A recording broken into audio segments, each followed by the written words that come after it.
Halo, salam kenal. Saya Cepi Kadas, mahasiswi program studi akuntansi, kelas A semester 1, Fakultas Ekonomi dan Bisnis Universitas Nusa Cendana. Tujuan dibuatnya video ini adalah untuk menjawab 5 pertanyaan ujian tengah semester mata kuliah Bahasa Indonesia. Baik, kita akan langsung ke soal yang pertama. Implementasi kedudukan bahasa-bahasa di Indonesia sama sekali tidak berurutan. Bahasa Indonesia yang pada kedudukannya berada paling pertama justru jarang diaktualisasikan. Realitanya, banyak generasi muda cenderung menggunakan bahasa asing dalam berkomunikasi resmi setiap kesempatannya. Misalnya, sorry, OTW, toilet, insecure, feeling, dan lain-lain. Jika Anda adalah generasi muda yang menjunjung tinggi bahasa negara dan nasional kita, solusi apa yang Anda tawarkan agar kedudukan bahasa-bahasa Indonesia benar diimplementasikan? Solusi yang saya tawarkan agar kedudukan bahasa Indonesia di Indonesia benar diimplementasikan adalah dengan menumbuhkan rasa bangga terhadap bahasa Indonesia. Dengan memiliki rasa bangga terhadap bahasa Indonesia, generasi muda dapat mengapresiasi sastra Indonesia yang akan membentuk nilai moral dalam diri, sehingga terbentuklah karakter yang kuat sebagai sebuah pribadi Indonesia yang sebenarnya. Menumbuhkan rasa bangga berbahasa Indonesia merupakan tanggung jawab bersama antara pemerintah, masyarakat, dan guru. Peran guru dalam hal ini sangat besar karena sekolah merupakan agen perbaikan semua tingkah laku. Guru dapat menanamkan sikap bangga terhadap bahasa Indonesia pada semua siswa melalui peran profesionalnya. Dengan memberikan keterampilan berbahasa yang baik, benar, dan santun, serta menunjukkan rasa bangga dalam berbahasa Indonesia. Baik, kita lanjut ke soal yang kedua. Ragam bahasa merujuk pada konteks, yaitu Anda berbicara bersama siapa, di mana, kapan, dalam situasi apa, dan apa tujuan pembicaraannya.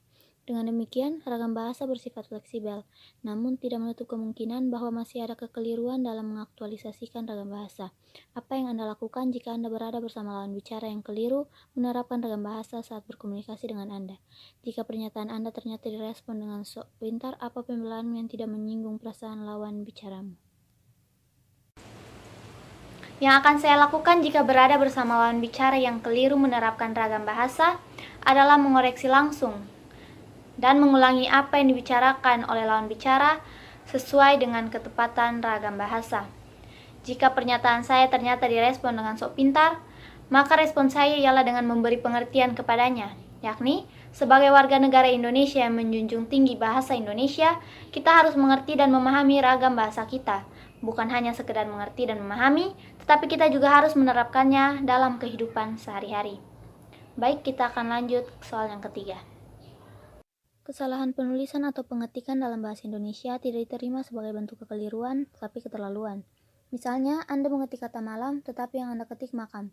Perbedaan satu huruf mengakibatkan terjadinya perbedaan makna. Dalam bahasa Indonesia, perbedaan bentuk selalu berimplikasi pada perbedaan makna. Apa yang akan Anda jelaskan jika Anda diberikan sebuah teks bacaan yang sebagian kata-katanya tidak diketik atau ditulis secara benar? Kemudian, apa yang Anda sarankan sebagai acuan kebenaran penulisan atau pengetikan setelahnya? Yang akan saya lakukan adalah mencoba memahami inti kalimat dari teks yang ada agar saya dapat memahami penulisan kata mana yang tidak benar. Karena jika kita sudah memahami inti dari kalimat yang ada, maka akan mudah menemukan kata mana yang penulisannya tidak benar. Saran saya, setelah selesai mengetik atau menulis teks, sebaiknya dibaca ulang dengan cermat apakah ada kesalahan dalam penulisan atau tidak, agar pembaca tidak kesulitan dalam memahami dan mengartikan teks yang ada. Baik, kita lanjut ke soal yang keempat.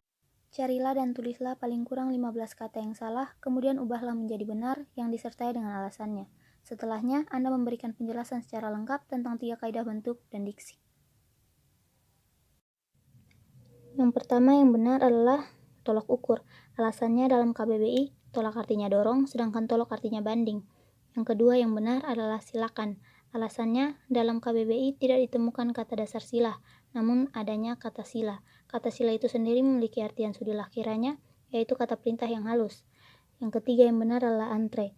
Alasannya, dalam KBBI, antre artinya berdiri berderet-deret ke belakang, menunggu untuk mendapat giliran. Yang keempat yang benar adalah sekadar. Alasannya dalam KBBI tidak terdapat kata dasar kedar, yang ada adalah kadar, maka yang tepat adalah sekadar. Yang kelima yang benar adalah di mana. Alasannya, penulisan kata di mana kurang tepat apabila kita merujuk dengan pedoman EYD, setiap kata depan seperti di dan ke harus ditulis terpisah jika menunjukkan tempat. Yang keenam yang benar adalah aktivitas. Alasannya, kosakata ini merupakan kata serapan dari bahasa asing. Di bahasa Indonesia, kata asing diserap baik dalam bentuk kata dasar maupun kata berimbuhan.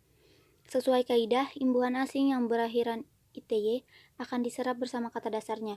Maka dari itu kata asing aktif tetap diserap menjadi aktif, sedangkan untuk activity diserap menjadi aktivitas. Yang ketujuh yang benar adalah praktik. Alasannya, kata ini merupakan kata serapan dari bahasa Inggris practice.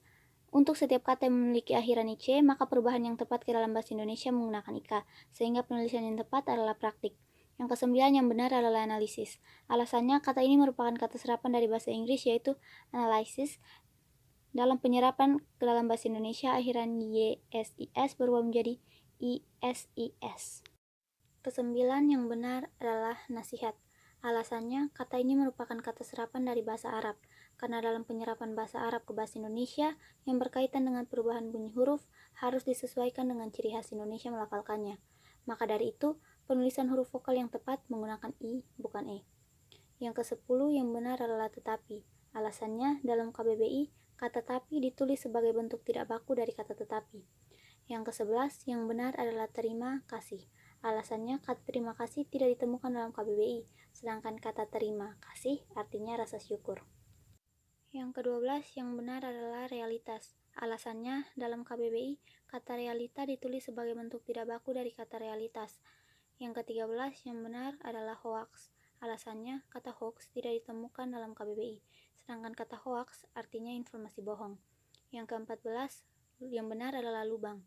Alasannya, dalam KBBI kata lubang ditulis sebagai bentuk tidak baku dari kata lubang. Yang ke-15 yang benar adalah lembab. Alasannya, dalam KBBI kata lembab ditulis sebagai bentuk tidak baku dari kata lembab. Diksi atau pilihan kata adalah kata-kata yang digunakan pembicara dalam menyatakan gagasan secara lisan atau secara tertulis agar dapat dipahami dengan cepat dan tepat oleh pendengar atau pembaca. Pilihan kata mempengaruhi tingkat kesulitan dan kemudahan gagasan untuk dipahami oleh pendengar atau pembacanya. Pilihan kata juga mempengaruhi minat dan perhatian pendengar atau pembaca terhadap gagasan yang disampaikan. Yang paling utama yang harus diperhatikan dalam pilihan kata adalah makna.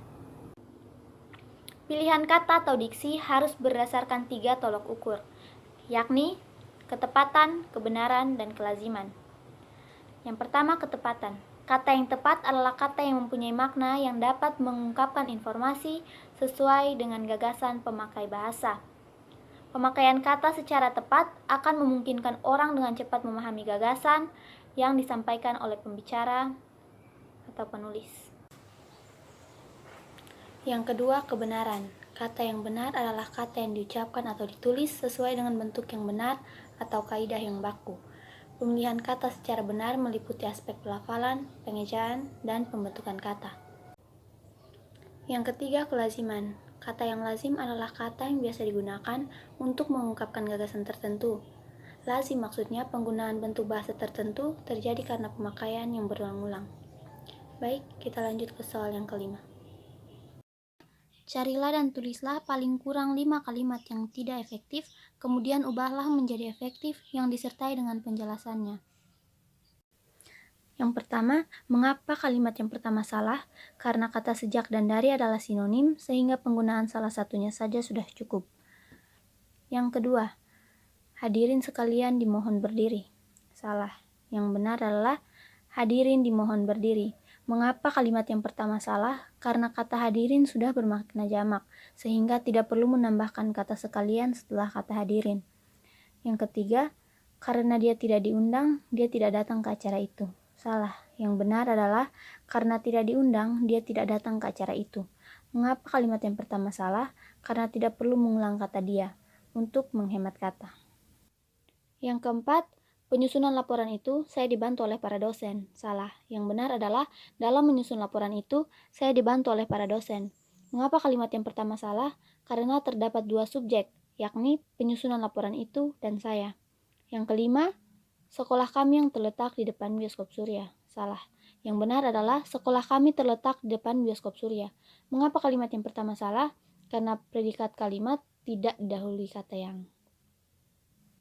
Sekian dan terima kasih.